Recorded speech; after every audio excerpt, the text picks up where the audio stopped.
नमस्कार, मैं सीमा ओझा बहुत सुंदर बेटी के विवाह के गीत लेकर उपस्थित बानी। आप लोग सुनी लोगिन।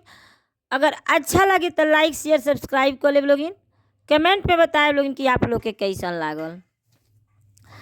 भैली से आना बेटी चढ़ेली अटरिया हो।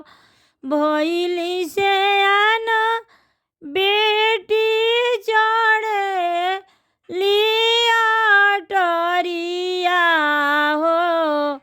अरे मने मने करेली गुनानिए ललना।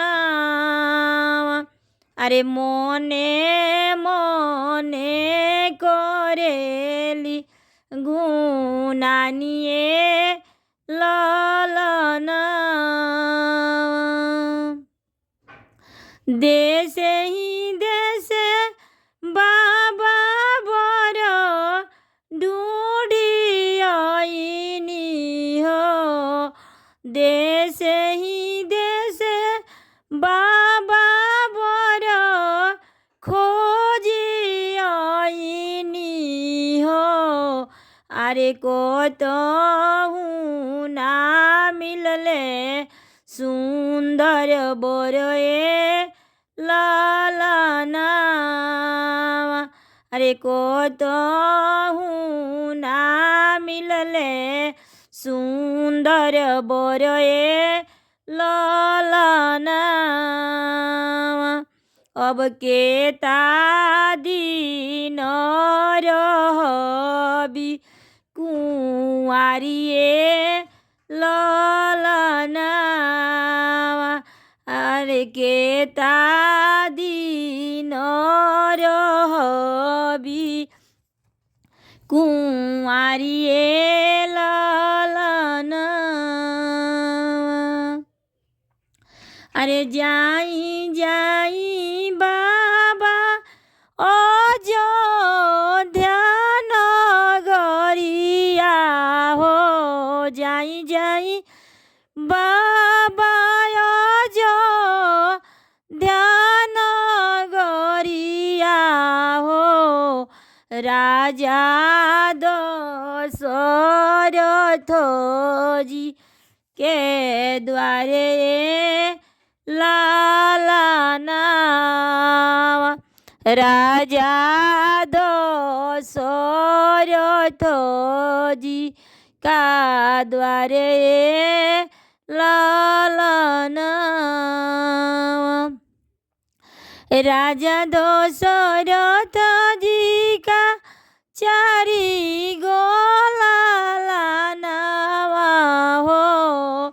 राजा दशरथ जी का चारी गो बेटउआ हो। चारू भैया बाड़े कुंवार लालाना।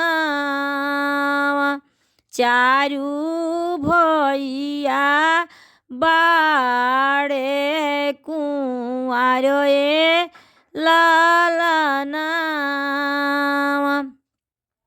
सावर देखी जानी भाग भी हमारे बाबा हो। सावर देखी जानी भाग भी हमारे बाबा हो। सावर सुंदर श्री राम ए हमरे बाबा। सावर सुंदर श्री राम ए हमरे बाबा हो। सावर के तिलक लगाई भी हमारे बाबा हो। सावर के तिलक लगाई भी हमारे चाचा हो। उन्हीं से लिखा लबिया है रे बाबा उन्हीं से लिखल बिया हो ए